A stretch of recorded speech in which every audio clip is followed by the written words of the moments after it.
इस वीडियो में हम लोग बिहार बोर्ड वर्ग नवमी अध्याय 1 संख्या पद्धति यानी कि नंबर सिस्टम के बारे में कुछ बेसिक कॉन्सेप्ट देने वाले हैं। तो चलिए इनको समझते हैं हम अपने कॉपी में।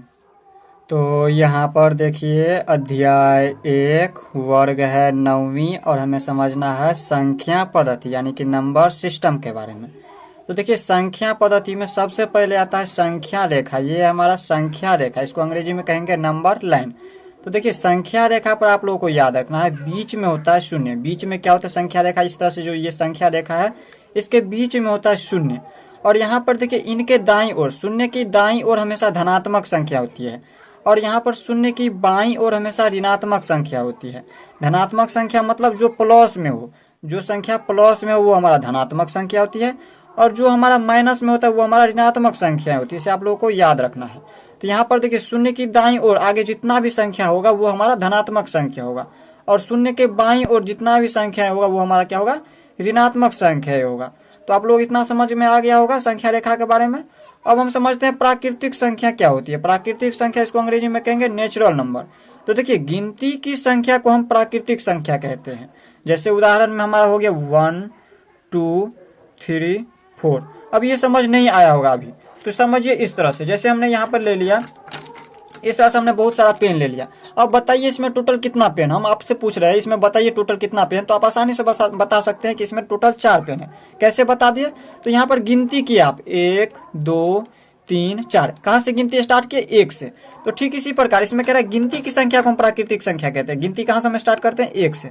तो 1 से हम अनंत तक की संख्या को, 1 से अनंत तक की संख्या को हम क्या कहते हैं, प्राकृतिक संख्या कहते हैं। 1 से हम गिनती स्टार्ट करेंगे और आगे जितना भी संख्या है, आगे अनंत तक जितना भी संख्या है वो सारा क्या है, प्राकृतिक संख्या। प्राकृतिक संख्या कहाँ से स्टार्ट होता है, 1 से। याद रखिएगा 1 से शुरू होता है प्राकृतिक संख्या। अब इसके बाद समझते हैं पूर्ण संख्या क्या होती है। अब समझिए पूर्ण संख्या, इसको थोड़ा सा ऊपर कर लेते हैं। अब देखिए पूर्ण संख्या क्या होती है। प्राकृतिक संख्या के परिवार में शून्य को शामिल करने पर जो संख्या प्राप्त होती है पूर्ण संख्या कहलाती है। समझिए उदाहरण से, इसमें कह रहा है प्राकृतिक संख्या के परिवार में। प्राकृतिक संख्या क्या कहाँ से स्टार्ट होती है, 1 से। तो यहाँ पे लिखेंगे 1 2 3 4। इसी तरह से आगे जितना भी संख्या है वो हमारा क्या है, प्राकृतिक संख्या। प्राकृतिक संख्या 1 से शुरू होती है और इसी के परिवार में, ये प्राकृतिक संख्या के परिवार में अगर हम शून्य को शामिल कर दे, इसी में अगर हम शून्य को शामिल कर दे तो ये हमारा पूर्ण संख्या प्राप्त होती है। अब इसको संख्या रेखा पर किस तरह से हम व्यक्त करेंगे, तो यहाँ पर देखिए संख्या रेखा को समझिए। संख्या रेखा पर आप लोगों को याद रखना है, देखिए यहाँ पर अगर प्राकृतिक संख्या इसमें पूछे तो प्राकृतिक संख्या कहाँ से शुरू होगा, तो 1 से। इसको हम आगे जितना भी ले जाएंगे वो हमारा क्या होगा, प्राकृतिक संख्या होगा। और इसी में अगर यहाँ से आएंगे और इसमें अगर हम शून्य को शामिल कर ले, इसी में अगर शून्य तक को शामिल कर ले, आगे यहाँ पर शून्य तक को शामिल कर ले, तो ये हमारा पूर्ण संख्या प्राप्त होगा। अब हम समझते हैं इनसे आगे पूर्ण संख्या को अंग्रेजी में कहते हैं होल नंबर। इसे आप लोगों को याद रखना। अब समझिए पूर्णांक संख्या क्या होती है।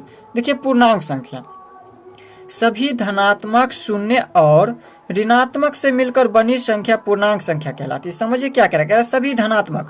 धनात्मक संख्या कहाँ से शुरू है, इसमें देख लीजिए। यहाँ पर संख्या रेखा में समझिए, संख्या रेखा में धनात्मक संख्या का देखिए यहाँ पर शुरू हो रहा है, यहाँ से शून्य न ही धनात्मक संख्या और न ही ऋणात्मक संख्या। इसे आप लोगों को याद रखना है। तो यहाँ पर देखिए 1 से शुरू हो रहा है धनात्मक संख्या, ये सारा क्या धनात्मक संख्या। तो धनात्मक संख्या में अगर हम शून्य को शामिल कर दे और साथ में ऋणात्मक संख्या को इसी शून्य में शामिल करने के बाद इसको हम ऋणात्मक संख्या को भी अगर शामिल कर ले तो ये हमारा होगा पूर्णांक संख्या यानी कि इंटीजर्स। तो धनात्मक संख्या, शून्य और ऋणात्मक संख्या को अगर हम शामिल कर दे सभी को तो ये क्या होगा, पूर्णांक संख्या होगा यानी कि इंटीजर्स होगा अंग्रेजी में कहे तो। यहाँ पर क्या हो जाएगा, इंटीजर्स यानी कि पूर्णांक संख्या का उदाहरण क्या होगा, धनात्मक संख्या। धनात्मक संख्या ये हो गया 1 2 3 4 5। इस तरह से आगे अनंत तक संख्या है और इसी में अगर हम शून्य को शामिल करें, इसमें क्या करें, सभी धनात्मक हो गया, इसके साथ शून्य हो गया। और इसी में अगर ऋणात्मक संख्या को शामिल करें, ऋणात्मक संख्या को होता है -1 -2 -3। ये सारा क्या होता है, ऋणात्मक संख्या होती है और ये हमारा शून्य हो गया, ये हमारा धनात्मक संख्या होती है। शून्य जो है ना ही धनात्मक संख्या और ना ही ऋणात्मक संख्या है। अब हम समझते हैं परिमेय संख्या क्या होती है। आप समझिए परिमेय संख्या क्या होती है। ऐसी संख्या जिन्हें p/q के रूप में व्यक्त किया जा सकता हो, जहाँ p तथा q पूर्णांक हो तथा q बराबर नहीं हो 0, परिमेय संख्या कहलाती है। जैसे उदाहरण में समझिए, यहाँ पर हमने लिख दिया 4/3, 2/-2/3, 4, 0/4। तो ये सारा क्या हमारा परिमेय संख्या। परिमेय संख्या कैसे है, तो हमने आपको क्या बताया, इसमें क्या लिखा हुआ है, ऐसी संख्या जिन्हें पी बाई क्यू के रूप में हो। तो यहाँ पर देखिए ये 4/3 पी बाई क्यू के रूप में है। 4 ये पी की जगह पर हो गया ऊपर में, और बाय बट्टे, और क्यू के रूप में ये 3 है। इसी तरह से यहाँ पर देखें तो माइनस में 2/3, ये माइनस रहे प्लस रहे उससे कोई मतलब नहीं, इसमें पी बाई क्यू के रूप में होना चाहिए।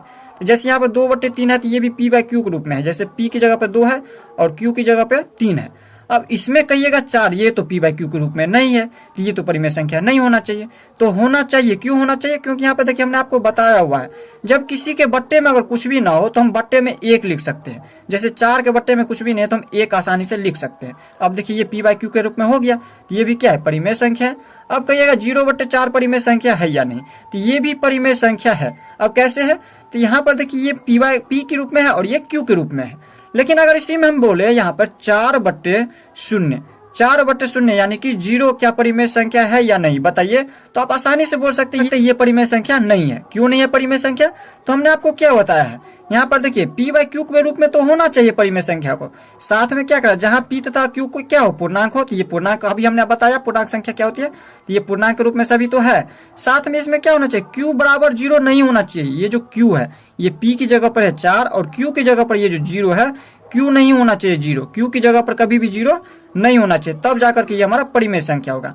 तो ये हमारा परिमेय संख्या नहीं है, क्योंकि यहाँ पे क्यू की जगह पर क्या है, 0 है। इसी तरह से हम अगर पूछ दे यहाँ पर 2 परिमेय संख्या है या नहीं, तो हम बोल सकते हैं आसानी से इसको ये परिमेय संख्या है। क्यों है, तो बट्टे में कुछ भी नहीं तो 1 लगा सकते हैं। तो आप लोग समझ गए होंगे परिमेय संख्या के बारे में। अब हम समझते हैं इनसे आगे।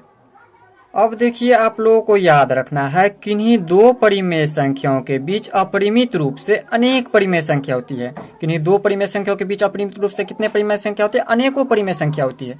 जैसे क्वेश्चन कह रहा है 1 और 2 के बीच 5 परिमेय संख्या ज्ञात कीजिए। 1 और 2 के बीच अनेकों परिमेय संख्या है, जिसमें से इसमें कितना कह रहा है, 5 परिमेय संख्या ज्ञात करने के लिए कह रहा है। तो इनको हम कम से कम 2 विधि से इसको हल कर सकते हैं। तो देखिए पहला विधि हम इसको किस तरह से हल करेंगे, पहला विधि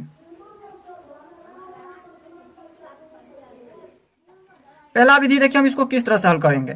तो यहाँ पर आप लोगों को याद रखना है, जितना परिमेय संख्या आपको ज्ञात करने के लिए कहेगा उसमें एक संख्या आगे कर देना। जैसे यहाँ पर 5 परिमेय संख्या ज्ञात करने के लिए कह रहा है, तो हम यहाँ पर क्या करेंगे, 5 हम एक संख्या आगे बढ़ा देंगे। 5 में जब एक आगे बढ़ाएंगे तो यहाँ पर कितना संख्या हो जाएंगे, 6 हो जाएंगे। और इन 6 से हम क्या करेंगे, 1 और 2 के बीच कह रहा निकालने के लिए, 1 और 2 के बीच 5 परिमेय संख्या ज्ञात करने के लिए कह रहा है। तो हम इसमें क्या करेंगे, यहाँ पर 6/6 से 1 में गुना कर देंगे, और यहाँ पर इसी तरह से इसमें भी गुना कर देंगे हम 6/6 से। जब इसको काटेंगे तो 2 ही होंगे, और इसमें भी हम यहाँ पर 6 से 6 काट देंगे तो 1 प्राप्त होगा। जैसे था पहले वैसे ही होगा। लेकिन हमें यहाँ पर 5 परिमेय संख्या इनके बीच निकालना है, इसीलिए हम यहाँ पर क्या किया, एक संख्या को बढ़ा देना। जितना परिमेय संख्या ज्ञात करने के लिए कहे उससे हम एक संख्या बढ़ा देंगे, और इसमें क्या करेंगे, हम 6/6 से क्या करेंगे, गुना कर देंगे। और इसी तरह से इसमें भी करेंगे, 6/6 से गुना कर देंगे। अब देखिए इसको जब हल करेंगे तो कितना हो जाएंगे, इसको हल कीजिए। यहाँ पर 1 को हम 6 से गुना करेंगे 6, और बट्टे में ये 6 है तो 6। और इसको जब हल करेंगे तो यहाँ पर कितना हो जाएगा, 2 छक्के 12 और बट्टे में 6। तो यहाँ पर देखिए यहाँ पर हम इसको लिख सकते हैं 6/6 और यहाँ पर 12/6।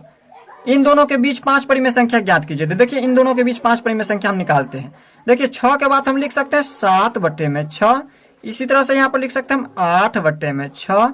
इसी तरह से यहाँ पर हम लिख सकते हैं 9/6, 10/6, 11/6। यहाँ पर देखिए इसमें 5 परिमेय संख्या निकल चुका है। इसको हल कीजिए। इसको जब हल करेंगे तो यहाँ पर कितना हो जाएंगे, यहाँ पर देखिए 6 को हम 6 से काटेंगे तो 1 हो गया, और यहाँ पर इनके बीच कह रहा था 1 और 2 के बीच में निकालने के लिए। तो यहाँ पर देखिए इनको काटेंगे तो 6 दूनी के 12, यहाँ पर 2 आ रहा है, तो इन दोनों के बीच में यहाँ पर निकालते हैं 5 परिमेय संख्या। तो देखिए पहला परिमेय संख्या हो जाएंगे 7/6। दूसरा यहाँ पर देखिए इसको हम अगर काट दे तो 4 दूनी के 8 और 3 दूनी के 6। 3 बार में 2 से काटे हैं तो 2 चौके 8 और 2 तिया के 6। इसको हम 3 से काटे तो 3 तिया के 9 और 3 दूनी के 6। और यहाँ पर इसको हम 2 से काटेंगे, 2 पंचे के 10, 2 तिया के 6। ये नहीं काटेंगे तो 11/6। तो यहाँ पर देखिए 1 और 2 के बीच 5 परिमेय संख्या निकल चुका है। 1 2 3 4 5 परिमेय संख्या निकल चुका है। तो ये हमारा पहला विधि हो गया। इसी तरह से हम दूसरा विधि अब देख लेते हैं। देखिए तो आप लोगों को जो भी विधि अच्छा लगे उस विधि से आपको हल करना है। देखिए दूसरा विधि हम किस तरह से हल करेंगे। यहाँ पर क्या कह रहा था, 1 और 2 के बीच परिमेय संख्या निकालने के लिए। तो देखिए दूसरा विधि देखिए दूसरा विधि हम इसको किस तरह से हल कर सकते हैं। यहाँ पर इसमें आप लोगों को याद रखना है R + S/2। इन सूत्रों को आप लोगों को क्या करना है, याद रखना, r प्लस एस बट्टे में 2। इसी पर हम इसको हल करेंगे अब दूसरा विधि से। तो देखिए हम यहाँ पर क्या करेंगे, इसमें लिखेंगे r की जगह पर, यहाँ पर 1 और 2 के बीच कह रहा है, 1 और 2 के बीच, 1 और 2 के बीच 5 परिमेय संख्या निकालना है। तो क्या करना है, इसमें r को हम मान लेते हैं यहाँ पर 1 और यहाँ पर s है 2। यहाँ पर देखिए 1 की जगह पर ये हो गया, r की जगह पर लिख देंगे 1 और प्लस में s की जगह पर ये हो गया 2। 1 और 2 के बीच में कह रहा निकालने के लिए, प्रश्न कह रहा है 1 और 2 के बीच में निकालने के लिए 5 परिमेय संख्या। तो पहला परिमेय संख्या क्या निकलेगा, r प्लस एस, 1 प्लस 2 और बटे में ये 2 है तो 2 सूत्र से। तो यहाँ पर कितना निकल गया पहला परिमेय संख्या, देखिए 2 1 3 बटे में 2। यहाँ पर ये 1 और 2 के बीच में, 1 और 2 के बीच में, यहाँ पर थोड़ा इसको ऊपर कर लेते हैं, यहाँ पर ये हो गया 1 और ऊपर लिख लेते हैं इनको, यहाँ पर लिख देते हैं 2। इन दोनों के बीच में कह रहा था निकालने के लिए कितना, 5 परिमेय संख्या। तो पहला मान लेते हैं, यहाँ पर देखिए हमारा पहला परिमेय संख्या निकला है 3 बटे 2, यहाँ पर लिख देते हैं इनके बीच। यहाँ पर 1 और 2 के बीच में पहला परिमेय संख्या क्या निकला है, 3 बटे 2। इसी तरह से हमें दूसरा परिमेय संख्या निकालना है, ये हमारा पहला निकला है। अब दूसरा अगर परिमेय संख्या निकालना हो, दूसरा परिमेय संख्या हम इस तरह से निकाल लेंगे। यहाँ पर देखिए इसमें क्या करेंगे, या तो इन दोनों के बीच निकालिए या फिर इन दोनों के बीच निकालिए। तो यहाँ पर हम क्या कर लेते हैं, इन दोनों के बीच दूसरा परिमेय संख्या निकाल लेते हैं। तो यहाँ पर हो जाएंगे r की जगह पर हो गया 1 प्लस में s की जगह पर, इन सूत्रों पर s की जगह पर 3 बटे 2, क्योंकि इन दोनों के बीच निकाल चुके हैं हम। अब निकालेंगे ये दोनों के बीच में, यहाँ पर ये निकला है और इसके बीच निकालते हैं। अब इन दोनों के बीच निकालेंगे, 3 बटे 2 है, 3 बटे 2 ये हमारा s की जगह पर है और इन सूत्रों से बट्टे में 2, तो लिखेंगे बट्टे में 2। जब इसको हल करेंगे तो कितना हो जाएंगे, देखिए 1 बट्टे में कुछ भी नहीं, तो 1 देख करके हम इस तरह से लिख सकते हैं, एलसीएम ले सकते हैं। 1 और 2 का एलसीएम लेंगे तो यहाँ पर हो जाएंगे 2। अब देखिए 1 दूनी के 2, 2 बार में 2 आया, तो यहाँ पर हम 2 को हम करेंगे तो 2 और प्लस में यहाँ पर देखिए 2 को हम 2 से भाग करेंगे तो 1, 1 बार में कट जाएंगे। 1 को हम 3 से गुना करेंगे तो 3 और बट्टे में ये 2 है तो 2 उतार देंगे। अब आगे फिर कितना लिखेंगे, 3 और 2 को जोड़ेंगे तो 5 और बट्टे में इन दोनों को हम क्या करेंगे, गुना कर देंगे। या तो आप इस तरह से समझिए, देखिए बट्टे में 2 है तो लिख दीजिए 2, इनके बट्टे में कुछ भी नहीं तो बट्टे में 1 लिख सकते हैं। तो बट्टे में ये देखिए 3 2 5, बट्टे में ये 2 लिख दिए और ये 2 बट्टे में 1 लिख दीजिए, 2 बट्टे में 1। और जब इसको हल करेंगे तो यहाँ पर लिख सकते हैं हम 5 बट्टे में 2 और इसको जब ऊपर ले जाएंगे तो यहाँ पर ये पलट जाएगा, 1 ऊपर चला जाएगा और 2 नीचे आ जाएगा, 1 ऊपर चला जाएगा 2 नीचे आ जाएगा। तो यहाँ पर कितना आ गया, 5 को हम 1 से गुना करेंगे 5 और बट्टे में 2 दूनी के 4। ये हमारा दूसरा परिमेय संख्या निकला है। अब इसी तरह से हम यहाँ पर तीसरा परिमेय संख्या निकालेंगे। अब देखिए तीसरा परिमेय संख्या हम किस तरह से निकालेंगे, देखिए इन दोनों के बीच निकाले 1, तो यहाँ पर हो गया 5 बट्टे में 4। ये हमारा इन दोनों के बीच में ही ये परिमेय संख्या निकल रहा है। इसी तरह से हम यहाँ पर अब इन दोनों के बीच निकाल सकते हैं या फिर इन दोनों के बीच निकाल सकते हैं या फिर इन दोनों के बीच निकाल दीजिए। तो यहाँ पर हम तीसरा परिमेय संख्या निकाल लेते हैं, इन दोनों के बीच निकाल लीजिए। तो यहाँ पर लिखेंगे 3 बट्टे में कितना है 2 और इसके बाद लिखेंगे ये r की जगह पर हो गया, r की जगह प्लस में s की जगह पर यहाँ पर 2 लिख देंगे और बट्टे में ये सूत्र से 2 है तो 2। अब इसको जब हल करेंगे कितना हो जाएंगे, बट्टे में यहाँ पर देखिए कुछ भी नहीं तो 1 लिख सकते हैं। जब एलसीएम लेंगे तो यहाँ पर कितना हो जाएंगे 2 से हम 2 में भाग करेंगे तो 1 बार में कट जाएंगे। तो यहाँ पर 1 से हम क्या करेंगे 3 में गुना करेंगे तो हो जाएंगे 3 और ये प्लस का चिन्ह है तो प्लस का चिन्ह। 1 से हम 2 में भाग देंगे तो यहाँ पर 2 बार में कटेंगे, तो 2 को हम 2 से गुना करेंगे 2 दूनी के 4 और बट्टे में ये 2 है तो 2 उतार दीजिए। जब इसको हल करेंगे कितना हो जाएंगे 4 3 7 और बट्टे में 2 को 2 से डायरेक्ट गुना कर दीजिए, 2 दूनी के 4। ये हमारा तीसरा परिमेय संख्या निकल चुका है। 5 परिमेय संख्या निकालने के लिए कह रहा है, यहाँ पर देखिए इन दोनों के बीच परिमेय संख्या निकाले हैं 1, तो यहाँ पर निकल चुका है 7 बट्टे में 4।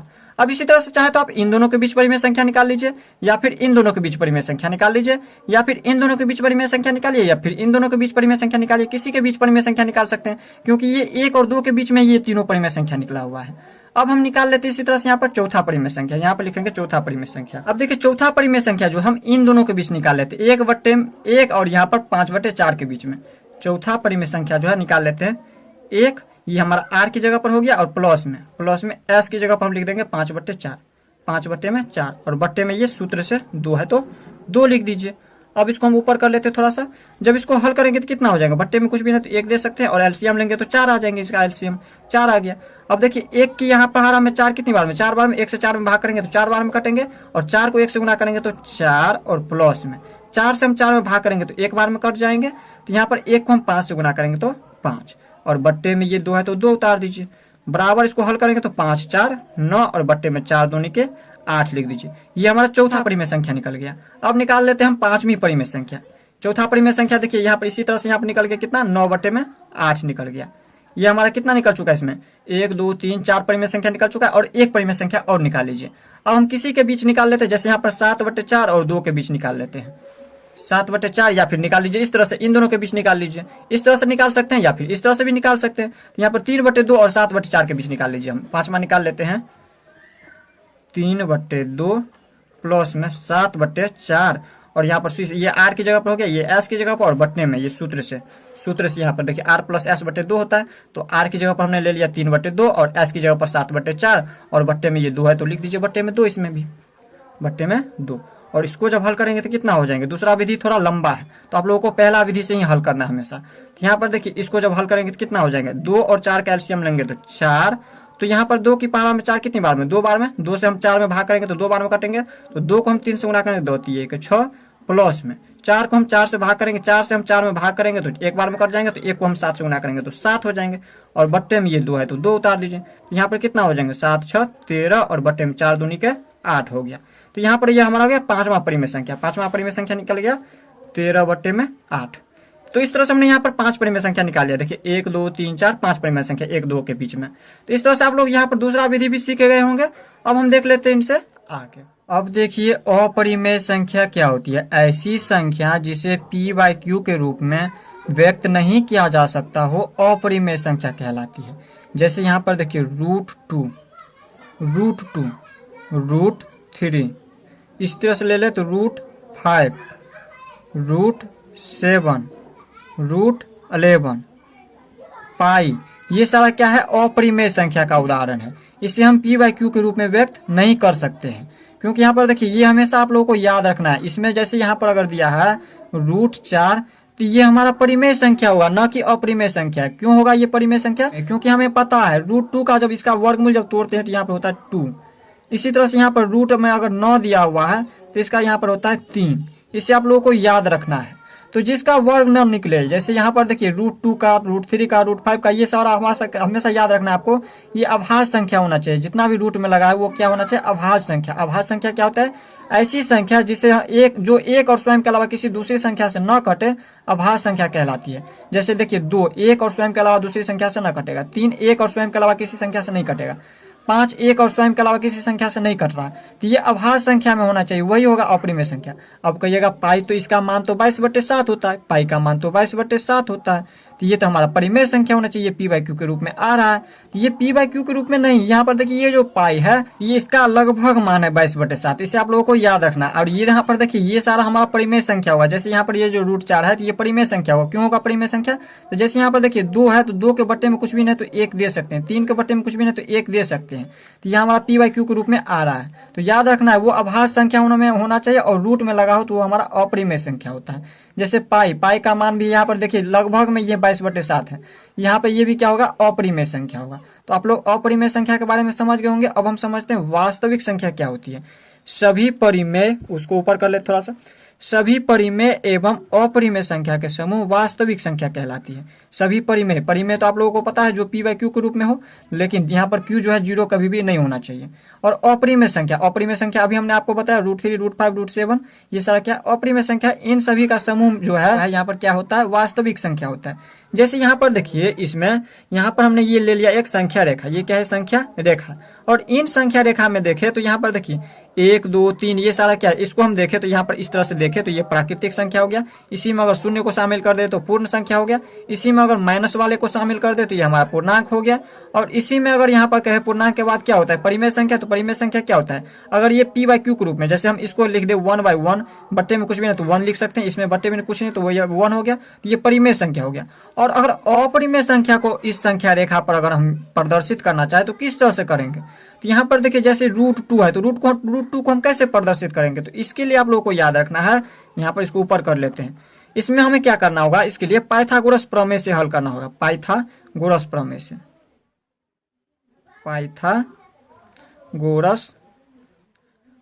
से इसे आप लोगों को याद रखना है। इसे यहाँ पर हमें पता है समकोण त्रिभुज में क्या होता है। ये समकोण त्रिभुज में यहाँ पर देखिए जो यहाँ पर सबसे बड़ा भुजा हो, ये सबसे बड़ा भुजा है तो ये हमारा कर्ण होता है। ये क्या होता है, कर्ण होता है।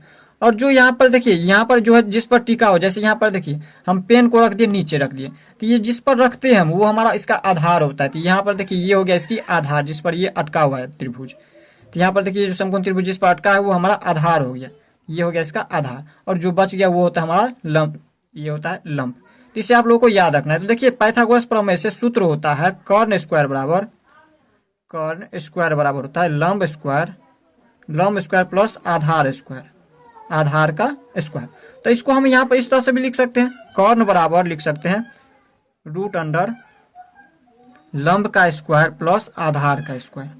इसको हम इस तरह से लिख सकते हैं क्योंकि यहाँ पर देखिए इसमें जैसे जब स्क्वायर हटा है तो इसमें रूट लग गया है, हमें पता है। जैसे यहाँ पर देखिए रूट में लगा रहता था 4 तो हम इसको 2 लिखते थे, इस तरह से हम इसको लिख सकते थे। ठीक इसी प्रकार इसमें स्क्वायर छुपा रहता है, जब स्क्वायर से हटता है तो इस तरह से लिखते हैं हम इसको। तो यहाँ पर देखिए रूट 2 को हम इस तरह से लिख सकते हैं, रूट में 1+1, इसको हम इस तरह से लिख सकते हैं रूट 2 को 1+1। जब इसका 1+1 जोड़ेंगे तो यहाँ पर रूट 2 आ जाएंगे। तो यहाँ पर देखिए इन सूत्र पर इसको हल करते हैं। यहाँ पर देखिए पाइथागोरस प्रमेय से यहाँ पर देखिए कर्ण की जगह पर हम लिख सकते हैं रूट 2, और यहाँ पर देखिए लंब स्क्वायर की जगह पर लिख सकते हैं 1 का स्क्वायर 1 ही होंगे, और प्लस में फिर आधार का स्क्वायर भी 1, ये 1 है आधार की जगह पर तो 1 का स्क्वायर 1 ही होंगे। तो हमें पता चल गया यहाँ पर देखिए कर्ण हमें पता चला रूट 2 है, कर्ण अगर रूट 2 है तो यहाँ पर इसका लंब कितना होगा 1 होगा, और यहाँ पर इसका आधार भी होगा, आधार और लंब दोनों क्या होगा 1 होगा। या फिर आप इस तरह से समझ सकते हैं दोनों का आधार और लंब अगर 1 हो तो कर्ण कितना आएगा रूट 2 आएगा। तो यहाँ पर हम इसी तरह से इस पर हम इसको हल करेंगे। तो देखिए इसका आधार कितना है यहाँ पर लिख देते हैं, कर्ण बराबर क्या हो गया, कर्ण बराबर ये रूट 2 हो गया, और इसका आधार और लंब ये हो गया इसका लंब 1 और आधार भी हो गया 1, लंब और आधार दोनों क्या है 1 है। तो यहाँ पर देखिए हम सबसे पहले आधार लेंगे, आधार यहाँ पर कितना है 1 सेंटीमीटर, मान लीजिए ये हमारा 1 सेंटीमीटर, ये सेंटीमीटर में है मान लीजिए। तो यहाँ पर देखिए 0 से 1 हो गया, 2 हो गया, 3 हो गया, ये सारा क्या है एक। यहाँ पर देखिए इनकी दूरी जो है बीच की दूरी समान दूरी पर है, तो मान लेते हैं यहाँ से लेके यहाँ तक 1 सेंटीमीटर है। तो 1 सेंटीमीटर अगर मान लीजिए आधार दिया हुआ है तो इसका लंब भी क्या होना चाहिए 1 सेंटीमीटर होना चाहिए। और लंब क्या होता है, इस पर हम इसको किस तरह से हल करेंगे, तो इसे आप लोगों को याद रखना है, जैसे समझा दे रहे हैं यहाँ पर देखिए। इसके लिए क्या करना है, इस पर यहाँ पर लंब डालने के लिए इसमें यहाँ पर हमें 90 डिग्री का कोण बनाना होगा। तो जैसे यहाँ पर प्रकाल रखेंगे इस पर, और इस पर हम 90 डिग्री का कोण हम किस तरह से बनाते हैं, इस तरह से हम एक चाप काटेंगे, इस तरह से चाप काटेंगे, समझाने के लिए लिख दे रहे हैं। और इसके बाद यहाँ से हम जहाँ से चाप काटें इस पर एक बार काटेंगे तो 60 डिग्री का, और इसको हम दूसरी बार काटेंगे तो 120 डिग्री का। इस तरह से हम इसको काट लेंगे, यहाँ पर अच्छा से काट ले रहे हैं, 1 मिनट। तो यहाँ पर देखिए इसको हम इस तरह से काटेंगे तो 120 डिग्री का, और यहाँ पर देखिए एक बार 60 पर से काटेंगे इस तरह से, और एक बार हम 120 से काटेंगे इस तरह से। जब इन दोनों को काटेंगे तो यहाँ पर देखिए ये जो जहाँ कटा है ये हो गया 90 डिग्री का कोण। और यहाँ पर देखिए 90 डिग्री का यहाँ पर क्या होता है सीधा, यानी कि लंब क्या होता है हमेशा सीधा होता है, और सीधा बनाने के लिए हमने इस तरह से 90 डिग्री का कोण बनाया।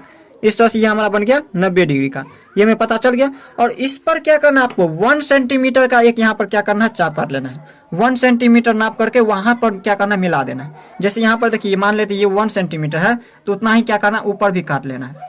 ये 1 सेंटीमीटर है तो ऊपर भी यहाँ पर 1 सेंटीमीटर काट लेंगे इस तरह से।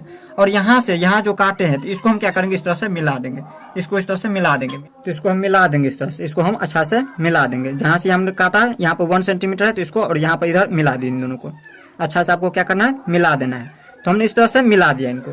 अब ये जो मिला है तो यही क्या हो गया रूट 2। अगर ये 1 सेंटीमीटर, इनका आधार 1 सेंटीमीटर और इसका लंब अगर 1 सेंटीमीटर, तो इसका कर्ण कितना होगा, ये जो कर्ण है ये रूट 2 होगा। ये हमने अभी बताया आपको। यहाँ पर देखिए कर्ण अगर रूट 2 तो इसका आधार और लंब क्या होगा 1 सेंटीमीटर का, ये दोनों 1 सेंटीमीटर, तो इसका रूट 2 यहाँ पर हो गया कर्ण।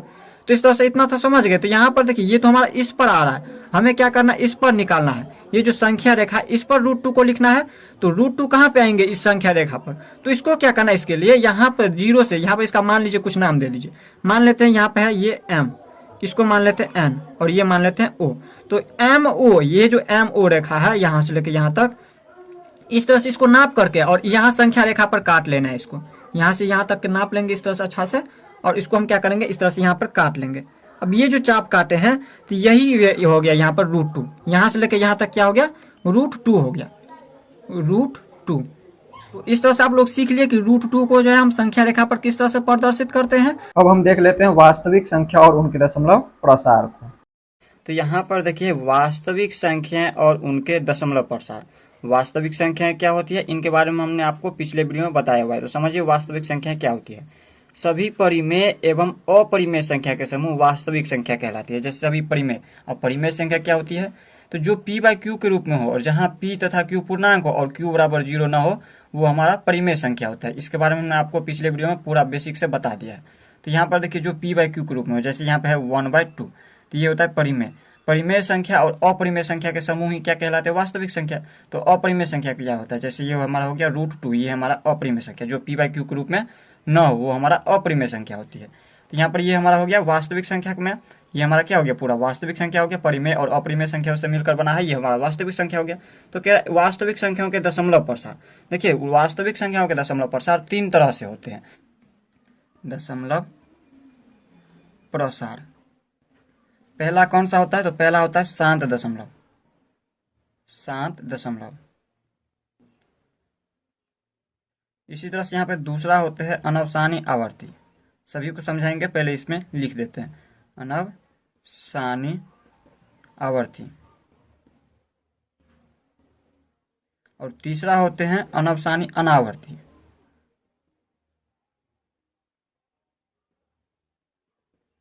अनावर्ती। देखिए पहला होते हैं शांत दशमलव। शांत दशमलव क्या होते हैं? तो चलिए पहले शांत दशमलव को लिख लेते हैं, इनका परिभाषा, इसके बाद हम आगे आपको समझाते हैं। देखिए पहला है शांत दशमलव, इसको थोड़ा सा ऊपर कर लेते हैं। देखिए पहला है शांत दशमलव। शांत दशमलव क्या होती है? ऐसी परिमेय संख्या जिसमें q से p में भाग देने पर शेषफल शून्य हो जाता है, शांत दशमलव कहलाते हैं। जैसे यहाँ पर समझिए, परिमेय संख्या p बाई क्यू के रूप में होता है, तो p बाई क्यू के रूप में एक परिमेय संख्या ले लीजिए। जैसे हम यहाँ पर ले लिए 1/2, ये क्या है? एक परिमेय संख्या है। तो यहाँ पर क्या कह रहा है? यहाँ पर q से p में भाग देने पर p कौन सा होता है और q कौन सा होता है? ऊपर वाला होता है p और नीचे वाला होता है q। तो इस q से यानी कि 2 से, इस 2 से हम अगर 1 में भाग दें, p में भाग दें, p यहाँ पर कितना है? 1 है, तो 1 में अगर हम भाग दें, यहाँ पर भाग देने पर शेषफल इनका शून्य प्राप्त हो, तो ये हमारा शांत दशमलव कहलाएगा। जैसे यहाँ पर समझिए, इसमें हम यहाँ पर 2 से हम 1 में भाग देंगे तो नहीं लगेंगे, तो हम क्या करेंगे? अपना मन से शून्य लगाएंगे। यहाँ पर क्या लगाएंगे? इसका मतलब ये नहीं कि शून्य की जगह पर हम 1 लगा दे, 2 लगा दे। हमेशा याद रखना है, अगर कोई संख्या न हो और उसको हमें काटना है दशमलव प्रसार में, तो हम उसमें क्या करते हैं? ऊपर आगे कुछ भी न संख्या हो और नहीं कट रहा हो तो हम शून्य लगा देते हैं। तो शून्य लगाएंगे तो ऊपर क्या करेंगे? हम यहाँ पर एक बार शून्य लगा करके दशमलव दे देंगे। अब देखिए यहाँ पर हम 2 से काटेंगे 10 को, तो 2 5 6 10, ये 5 बार में 10 कट गया, तो ये आ गया कितना? 10 में से 10 घट गया तो शून्य प्राप्त हुआ। तो यहाँ पर देखिए इनका शेषफल कितना आ रहा है? शून्य आ रहा है। तो ये जो दशमलव प्रसार आया 0.5, ये कौन सा होगा? शांत दशमलव होगा। तो इस तरह से आप लोग समझ गए शांत दशमलव। अब यहाँ पर दूसरा एक उदाहरण ले लेते हैं। जैसे यहाँ पर हम ले लेते हैं 7/8। अगर यहाँ पर दिया है 7/8 और इसको हमें काटना है, अगर यहाँ पर इसका शेषफल शून्य प्राप्त होगा, अगर q से हम p में भाग देंगे और इसका शेषफल शून्य प्राप्त होगा, तो हम कहेंगे ये शांत दशमलव है। जैसे यहाँ पर इसको हम भाग दे करके देख लेते हैं, q से, ये है q और ये है p, तो 8 से हम क्या करेंगे? 7 में भाग देंगे। 7 में भाग दे करके देख लेते हैं। देखिए 8 ज्यादा है और 7 कम है, तो हम क्या करेंगे? अपना मन से एक शून्य लगाएंगे। तो शून्य लगाए तो इसके लिए हम यहाँ पर क्या करेंगे? एक शून्य डाल करके दशमलव लगा देंगे। अब इसको थोड़ा सा ऊपर कर लेते हैं। तो यहाँ पर हम क्या करेंगे इसमें? तो यहाँ पर देखिए 8 से अब लगाएंगे 70 में भाग, तो यहाँ पर 8 का 64, 70 तो है नहीं 8 की पहाड़ा में, तो उससे कम है 64 8 बार में, तो यहाँ पर लगा दिया 64। 70 में से 64 को घटाएंगे तो कितना आ जाएगा? यहाँ पर 6 आ जाएगा। अब क्या करेंगे? फिर से अपना मन से शून्य लगाएंगे। इसका मतलब ये नहीं कि अपना मन से शून्य ले रहे हैं, तो इसका मतलब कुछ भी हम ले सकते हैं। हमेशा याद रखना है, काटने के लिए हम हमेशा शून्य ही लेंगे। तो यहाँ पर लिए शून्य। अब फिर से यहाँ पर 8 7 के 56, 60 नहीं है तो उससे कम है 56 8 की पहाड़ा में, तो 8 7 के 56। इसमें देखिए यहाँ पर 60 में से हम 56 को घटाएंगे तो यहाँ पर हो गया 4। अब अपना मन से फिर से एक शून्य लगा लीजिए। तो यहाँ पर देखिए 8 5 के 40, 8 5 के 40, ये पूरा पूरी अब कट चुका है। ये पूरा पूरी देखे तो कट चुका है। शेषफल इसका शून्य प्राप्त हो रहा है। शेषफल क्या आ रहा है? शून्य आ रहा है। तो ये जो हमारा दशमलव प्रसार, ये हमारा कौन सा होगा? शांत दशमलव होगा। तो इस तरह से आप लोग समझ गए होंगे शांत दशमलव क्या होता है। अब देख लेते हैं दूसरा है क्या? अनवसानी आवर्ती। दूसरा नंबर है अनवसानी आवर्ती। अनवसानी आवर्ती, अनवसानी का मतलब होता है अशांत, आवर्ती यानी कि बार बार जो आ रहा है। ऐसी परिमेय संख्या जिसमें q से p में भाग देने पर कुछ चरणों के बाद शेष की पुनरावृत्ति होने लगती है, अर्थात दशमलव प्रसार जारी रहता है, अनवसानी आवर्ती कहलाती है। जैसे यहाँ पर समझिए क्या कह रहा है? ऐसी परिमेय संख्या, कोई एक परिमेय संख्या लीजिए। जैसे हमने यहाँ पर ले लिया परिमेय संख्या 10/3, ये क्या है हमारा? 10/3 एक परिमेय संख्या है। और इसमें क्या कह रहा है? q से p में भाग देने पर, यहाँ पर ये हमारा q और ऊपर वाला होता है हमेशा p, इसे आप लोगों को याद रखना है। तो q से यानी कि 3 से, 3 से भाग देने पर यहाँ पर p क्या है 10 है, तो 10 में भाग देने पर कुछ चरणों के बाद जो है शेष की पुनरावृत्ति होने लगती है। तो ये हमारा कौन सा होता है, पुनरावृत्ति होने लगती है। अर्थात या इस तरह से समझ सकते हैं कि दशमलव प्रसार अगर जारी रहता है तो कहेंगे हम अनवसानी आवर्ती है ये। तो जैसे यहाँ पर देखिए 3 से अगर हम 10 में भाग देते 3 तिहाई के 9। अब देखिए 10 में से 9 को घटाएंगे तो 1, शेषफल इसका कितना आ रहा है 1 आ रहा है। और यहाँ पर क्या करेंगे, ये पूरा पूरी कट नहीं रहा है तो हम अपना मन से क्या करेंगे एक शून्य लगाएंगे, और यहाँ पर शून्य लगाए तो यहाँ पर क्या करेंगे दशमलव लगा देंगे। फिर देखिए 3 तिहाई के 9 आ गया। फिर से यहाँ पर देखिए 10 में से 9 को घटाते हैं 1, अपना मन से एक शून्य लगाइए 3 तिहाई के 9। फिर 10 में से 9 को घटाएंगे तो 1, फिर 3 तिहाई के 9, यहाँ पर घटाए तो 1। यानी कि यहाँ पर देखिए इनका शेष की पुनरावृत्ति होने लगती है। शेष जो है बार बार आ रहा है, शेष पर यहाँ पर देखिए 1 बार आ रहा है, 1 1 और 1। इसी तरह से आगे कहीं तक ले, कितना भी आगे ले जाएंगे तो ये 1 कभी भी नहीं कटेगा। तो यहाँ पर हम देख रहे हैं कि शेष की पुनरावृत्ति होने लगती है, या फिर आप इस तरह से समझ सकते हैं दशमलव प्रसार, ये जो दशमलव प्रसार है ये जारी रहता है। यानी कि ये बार बार आ रहा है 3, ये 3 बार बार आ रहा है, अनंत तक जाएगा, ये कभी भी नहीं कटेगा आपस में। तो यहाँ पर ये हमारा कौन सा अनवसानी आवर्ती होगा, ये कौन सा होगा तो अनवसानी आवर्ती होगा। इस तरह के दशमलव प्रसार को हम क्या कहते हैं, अनवसानी आवर्ती कहते हैं। जैसे यहाँ पर देखिए 3.333 ये बार बार आ रहा है तो हम इसको इस तरह से भी लिख सकते हैं 3.3 और इस पर हम बार लगा देंगे यानी कि दंड लगा देंगे। अब इसका मतलब क्या है, तो यहाँ पर दंड लगाने का मतलब है यानी कि बार लगाने का मतलब है ये 3 जो है बार बार आ रहा है, यानी कि ये बहुत बार अनंत तक जाएगा। 3 जो है यहाँ पर बार लगा देंगे जब भी, तो आप लोग समझ जाइएगा ये जो है अनंत तक जाएगा, यानी कि बहुत आगे तक जाएगा ये 3। तो इस तरह से आप लोग समझ गए होंगे अनवसानी आवर्ती क्या होता है। इसमें आप लोगों को एक बात और याद रखना है कि शांत और अनवसानी आवर्ती जो है परिमेय संख्या होती है, इसे आप लोगों को याद रखना है। परिमेय संख्या में जो है आता है दोनों, परिमेय संख्या में जो है परिमेय संख्या में जो है ये दोनों आता है। पहला आता है शांत दशमलव और दूसरा आता है यही अनवसानी आवर्ती, अनवसानी आवर्ती। आप लोगों को याद रखना है, अगर यहाँ पर शांत दशमलव प्रसार आ रहा है, किसी का भी अगर दशमलव शांत आ रहा है तो समझ जाइए वो परिमेय संख्या है, या फिर अगर इस तरह से आ रहा है तो भी समझ जाइए वो हमारा परिमेय संख्या है। अब हम समझ लेते हैं तीसरा नंबर। अब देखिए तीसरा नंबर है अनवसानी अनावर्ती। दूसरा नंबर था अनवसानी आवर्ती और ये है अनवसानी अनावर्ती। अनवसानी यानी कि अशांत अनावर्ती। अपरिमेय संख्याओं का दशमलव प्रसार अनवसानी अनावर्ती होती है, इसे आप लोगों को याद रखना है। कौन सी यहाँ पर संख्या दिया हुआ है, अपरिमेय संख्याओं का। अपरिमेय संख्या जैसे कोई ले लीजिए जो p/q के रूप में न हो, हमारा होता है अपरिमेय संख्या, जैसे √2 है। तो इनका जो है यहाँ पर दशमलव प्रसार जो आएगा वो हमारा क्या होगा, अनवसानी अनावर्ती होगा। जैसे यहाँ पर देखिए यहाँ पर जो है जो √2 का यहाँ पर देखिए इसका दशमलव प्रसार देखिए, दशमलव देखे तो यहाँ पर देखिए ये हमारा अनवसानी अनावर्ती है। यहाँ पर देखिए कभी भी ये दशमलव देखिए 1.4142, यहाँ पर देखिए कोई भी संख्या ऐसा नहीं है जो बार बार आए। जैसे यहाँ पर अगर हमें इस तरह से रहता 414 के बाद फिर से आता 414 तो हमारा ये होता, हमारा क्या होता, अनवसानी आवर्ती होता। लेकिन यहाँ पर देखिए तो कोई भी संख्या एक जैसे दोबारा नहीं आ रहा है। देखिए यहाँ पर 414 नहीं आया, फिर 2 1 3 5 6 2, यानी कि अलग अलग संख्या बार बार आ रहा है, एक ही संख्या बार बार नहीं आ रहा है। तो इस तरह की संख्या को हम क्या कहते हैं, अनवसानी अनावर्ती कहते हैं। ये हमारा अपरिमेय संख्या होती है। देखिए यहाँ पर परिमेय संख्या में क्या था, शांत दशमलव था और दूसरा था अनवसानी आवर्ती, और अपरिमेय संख्या में होता है अनवसानी आवर्ती। अब देखिए कुछ महत्वपूर्ण सर्वसमीकाएं हैं जिसे आप लोगों को याद रखना है। पहला सर्वसमीकाएं है रूट में a इंटू रूट में b हो तो बराबर हम इसको लिख सकते हैं रूट, एक ही रूट में a इंटू b लिख सकते हैं। जैसे इसको हम उदाहरण से समझते हैं। अगर इस तरह से दिया हो रूट में अगर 3 है और इस तरह से रूट में दिया है 5, तो हम इसको एक ही रूट में लिख करके इसको हल कर सकते हैं।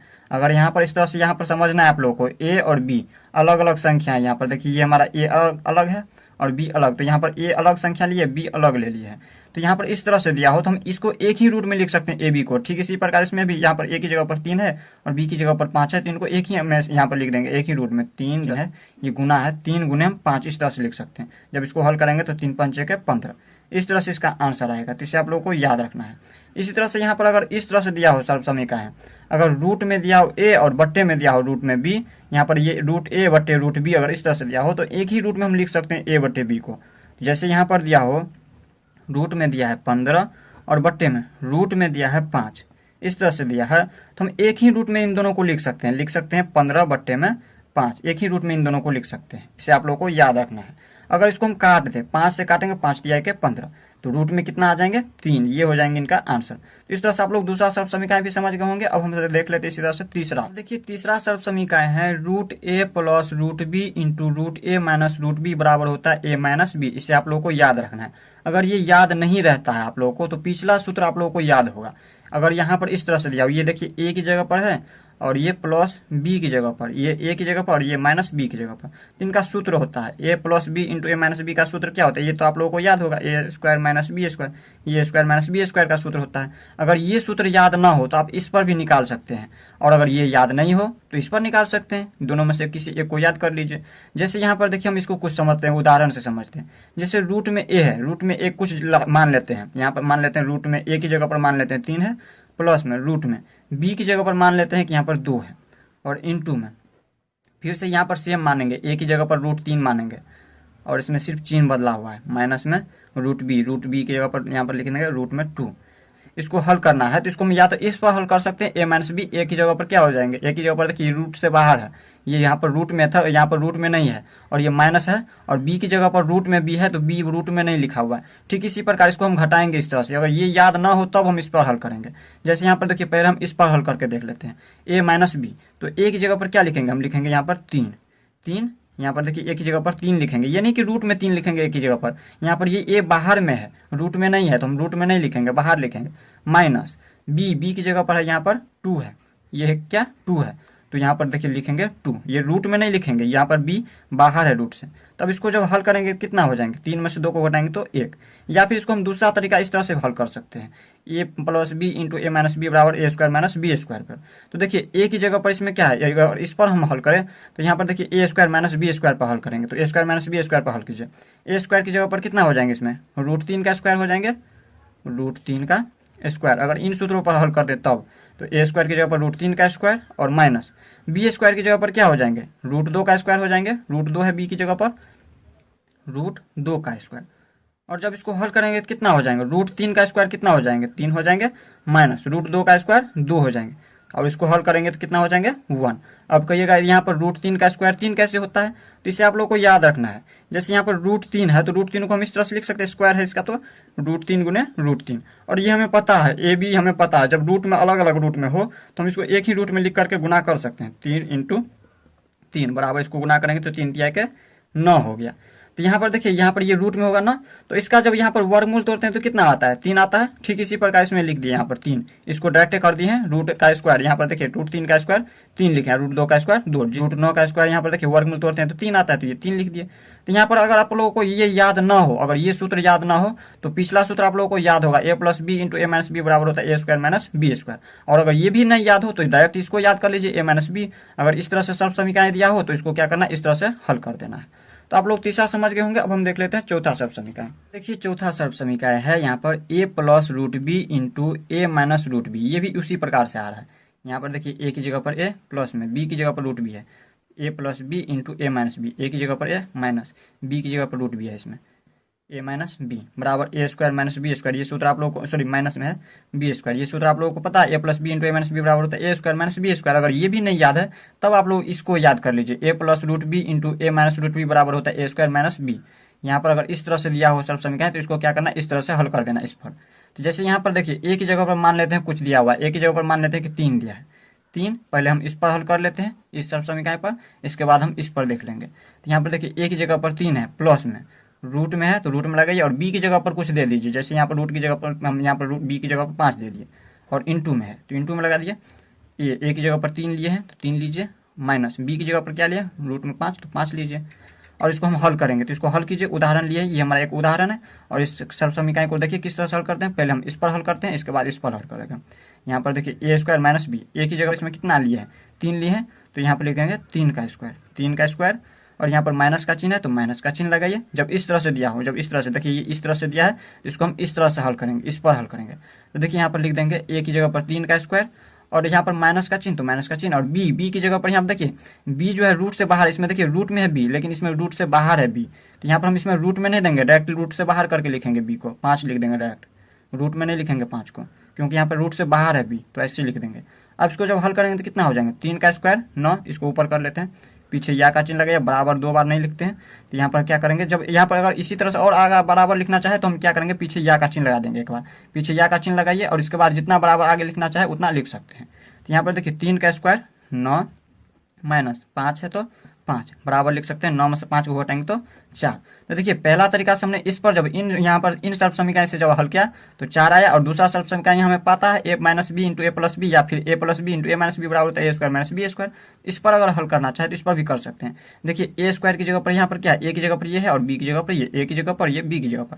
तो ए स्क्वायर की जगह पर यहाँ पर क्या होगा, 3 का स्क्वायर हो जाएगा, माइनस का चिन्ह तो माइनस का चिन्ह, और बी स्क्वायर की जगह पर क्या है, √5 का स्क्वायर, √5 है बी की जगह पर तो √5 का स्क्वायर। और जब इसको हल करेंगे तो कितना हो जाएंगे, 3 का स्क्वायर कितना हो जाएंगे, 9 हो जाएंगे। और यहाँ पर देखिए √5 का स्क्वायर करेंगे तो कितना हो जाएंगे, 5 हो जाएंगे। तो यहाँ पर देखिए 9 में से 5 घटाएंगे तो 4। पहला तरीका ये हो गया और दूसरा तरीका ये हो गया। जिस भी तरीका से आप लोगों को बनाना हो उस तरीका से बना सकते हैं। अब देख लेते हैं हम पांचवा सर्व समीकरण। देखिए पांचवा सर्व समीकरण √a plus √b into √c plus √d बराबर होता है रूट में AC प्लस रूट में AD प्लस रूट में BC प्लस रूट में BD। इस तरह से होता है।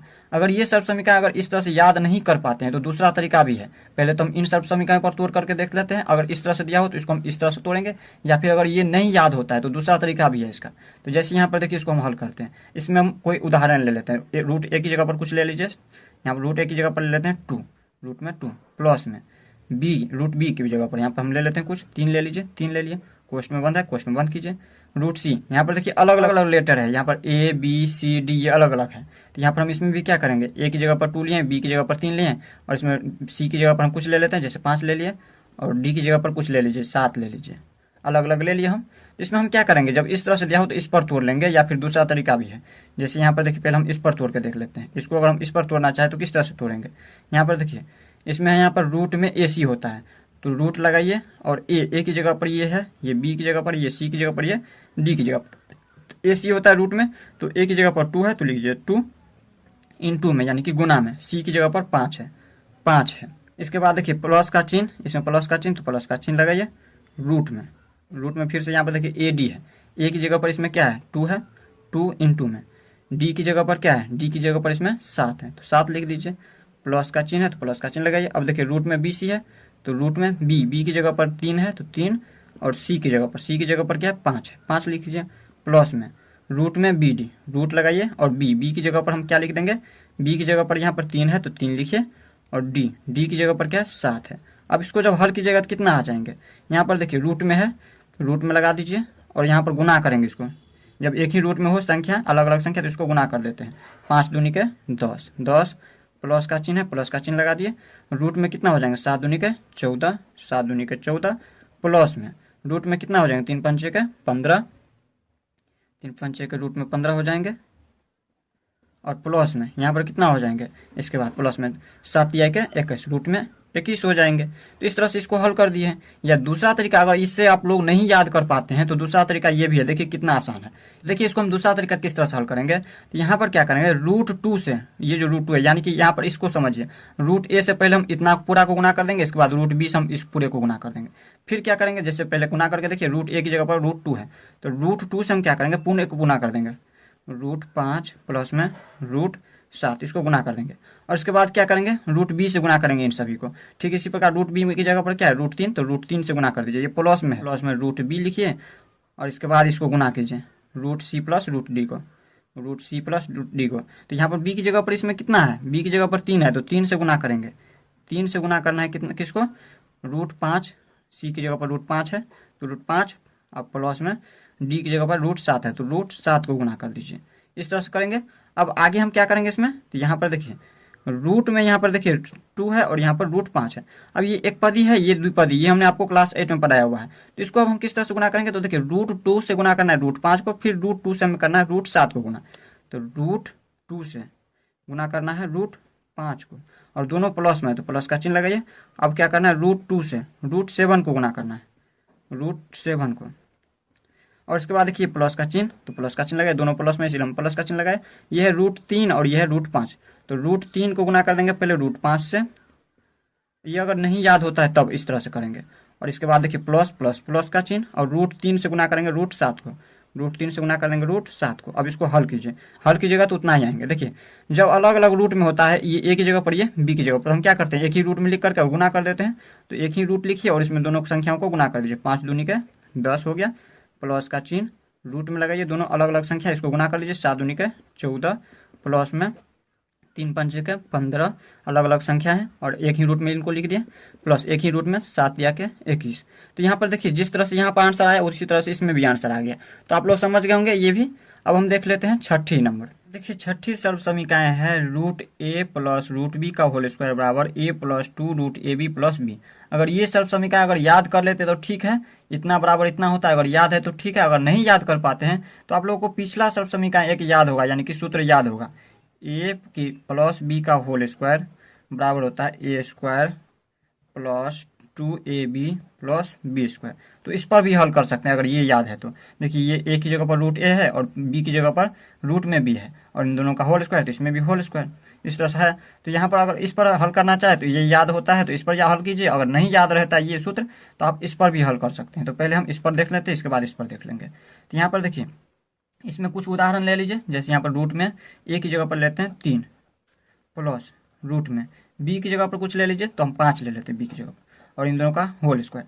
तो इसको हम किस तरह से तोड़ेंगे, तो यहाँ पर हम इसमें इस तरह से तोड़ सकते हैं या फिर इस तरह से तोड़ सकते हैं। तो यहाँ पर देखिए अगर इस तरह से तोड़ना चाहे तो a है, ये a रूट में नहीं है तो हम a की जगह पर ये है और b की जगह पर ये है, तो रूट से बाहर करके इसको लिखेंगे। यहाँ पर लिख देंगे 3 प्लस में 2 है तो 2 लिख दीजिए, और रूट में a भी है तो रूट में a की जगह पर 3 है और b की जगह पर 5 है, ये गुना में होगा, प्लस b है तो b की जगह पर क्या है, यहाँ पर रूट में नहीं लिखना है, ये हमारा रूट से बाहर है b, तो इसमें b की जगह पर रूट से बाहर करके 5 को लिख देना है, रूट से बाहर करके लिख दिए।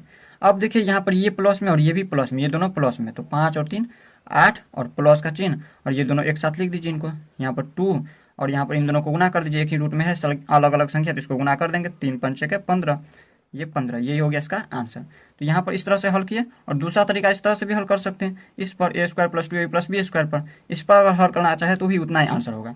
देखिए a स्क्वायर की जगह पर क्या होगा, √3 का स्क्वायर, √3 का स्क्वायर प्लस 2ab, 2a की जगह पर √3 है इंटू में b की जगह पर √5 है, प्लस b स्क्वायर की जगह पर √5 का स्क्वायर, √5 का स्क्वायर।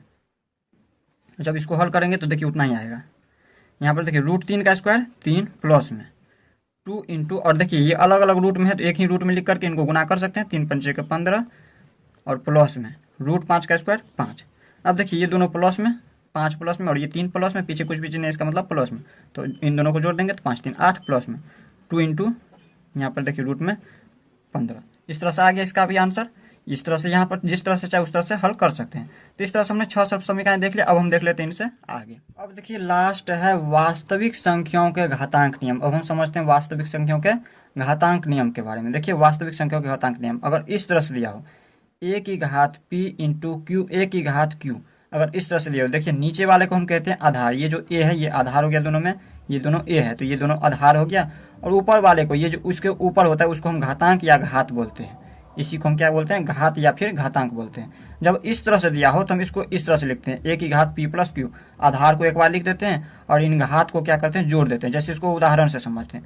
अगर यहाँ पर दिया हो a की जगह पर कुछ ले लीजिए संख्या, जैसे यहाँ पर ले लिए a की घात, a की जगह पर यहाँ पर ले लिए a की घात ले लेते कुछ 2 इंटू में, फिर देखिए आधार, ये आधार है, आधार एक ही समान रहना चाहिए। देखिए दोनों में आधार अगर समान रहे तब जा करके हम इसको हल करते हैं इस तरह से, और इनकी घात अलग अलग हो। तो यहाँ पर देखिए जब इनकी आधार समान हो, जैसे ये दोनों आधार समान था तो एक बार आधार को लिख दिए थे, तो ठीक इसी प्रकार 3 को एक बार लिख देंगे आधार को, और इनकी घातांक या फिर बोल सकते हैं घात को क्या करेंगे, जोड़ देंगे, तो 2 प्लस 3 कर देंगे, 2 प्लस में 3, और जब इसको हल करेंगे तो कितना हो जाएंगे, 3 की घात 3 प्लस 2 या फिर 2 प्लस 3 5 हो जाएंगे। 3 की घात का 5 का मतलब क्या है, तो यहाँ पर देखिए 3 की घात 5 का मतलब है 3 जो है स्वयं से 5 बार गुना हो रहा है, 3 4 5 बार। यहाँ पर देखिए 3 की घात 5 का मतलब है 3 जो है स्वयं से 5 बार गुना हो रहा है, 1 2 3 4 5 बार, और इसको गुना करिएगा तो कितना आ जाएंगे, 3 3 1 9 3 1 27 3 1 81 81 3 1 243, ये हो गया इसका आंसर। इसी तरह से यहाँ पर है दूसरा घातांक नियम, समझिए।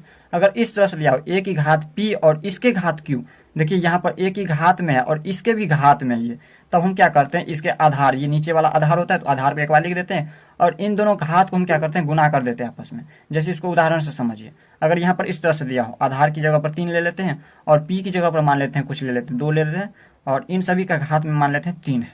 तो इसको हम किस तरह से लिखेंगे, यहाँ पर देखिए आधार को एक बार वैसे ही लिख देंगे और इन दोनों घात को हम क्या करेंगे, गुना कर देंगे। 3 को 2 से गुना कर देंगे, 3 दूनी के 6 और 3 की घात 6 का मतलब क्या है, 3 जो है स्वयं से 6 बार गुना हो रहा है। तो इस तरह से आप लोग ये समझ गए होंगे दूसरा नंबर।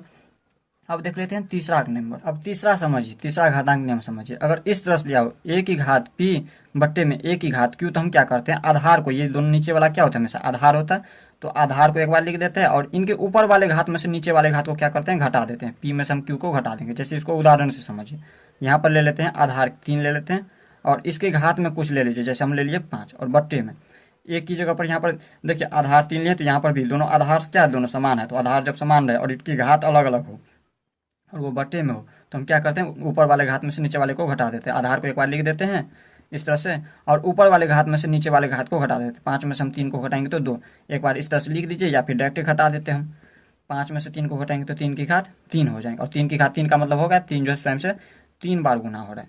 3 तिया के 9 तिया के 27 का आंसर हो गया। अब इसी तरह से यहाँ पे है चौथा, यहाँ पर घातांक नियम हो गया। अगर इस तरह से दिया हो a की घात p गुने p की घात p, तो हम क्या करते हैं, इन दोनों के आधार को हम क्या करते हैं, गुना कर देते हैं। देखिए जब दोनों के आधार अलग अलग हो और घात अगर समान हो तो हम क्या करते हैं, आधार को गुना कर देते हैं और इनकी घात को वैसे ही लिख देते हैं। जैसे यहाँ पर देखिए, इसको उदाहरण से समझते हैं। अगर मान लेते हैं कि यहाँ पर आधार है इसका 2, 3 और गुना में लिखते हैं 2 और इनकी घात समान है, मान लेते हैं कि 3 दोनों का घात है। इस तरह से दिया हो तो हम इसको किस तरह से हल करेंगे, यहाँ पर देखिए इन दोनों के आधार को हम क्या करेंगे, गुना कर देंगे। ये 3 को 2 से गुना कर देंगे, ये a की जगह पर ये b की जगह, 3 दूनी के 6 और इसके बाद क्या करेंगे, इनकी घात को, ये जो घात है इनको वैसे ही लिख देंगे। 3 है तो 3 लिख दीजिए। जैसे 6 की घात 3 का मतलब क्या है, 6 जो है स्वयं से 3 बार गुना हो रहा है। 6 की घात 3 का मतलब क्या है, 6 जो है स्वयं से 3 बार गुना हो रहा है और 6 को 6 से गुना कीजिए 36 और 36 को फिर 6 से गुना कीजिए तो कितना आ जाएंगे, 36 6 के शायद 216 होता है, तो लिख दीजिए 216। आप लोग गुना करके देख लीजिए कितना होता है। तो यहाँ पर इस तरह से हम लोग चौथा घातांक नियम भी समझ गए। अब पांचवा है, जो पांचवा लास्ट है, इसको आप लोग थोड़ा सा समझ लीजिए। पांचवा क्या है, अगर पांचवा इस तरह से दिया हो, a की घात अगर माइनस में m दिया हो तो हम इसको इस तरह से लिखते हैं 1 बट्टे में a की घात m। इसको घातांक को जो है यहाँ पर माइनस में है तो इसको प्लस में लाने के लिए हम क्या करते हैं, 1 और बट्टे में इसको कर देते हैं, इसको बट्टे में लिख देते हैं। या फिर इस तरह से दिया हो और इसको ऊपर ले जाना हो तो ये माइनस में आ जाएगा। जब इस तरह से यहाँ पर दिया हो तो इस तरह से होगा और जब इस तरह से दिया हो तो इस तरह से होगा। तो इसे आप लोग हमेशा याद रखना है। तो इस तरह से हमने यहाँ पर संख्या पद्धति का जितना भी कॉन्सेप्ट था हमने सब कुछ दे दिया है। तो मिलते हैं नेक्स्ट में, तब तक के लिए गुड बाय।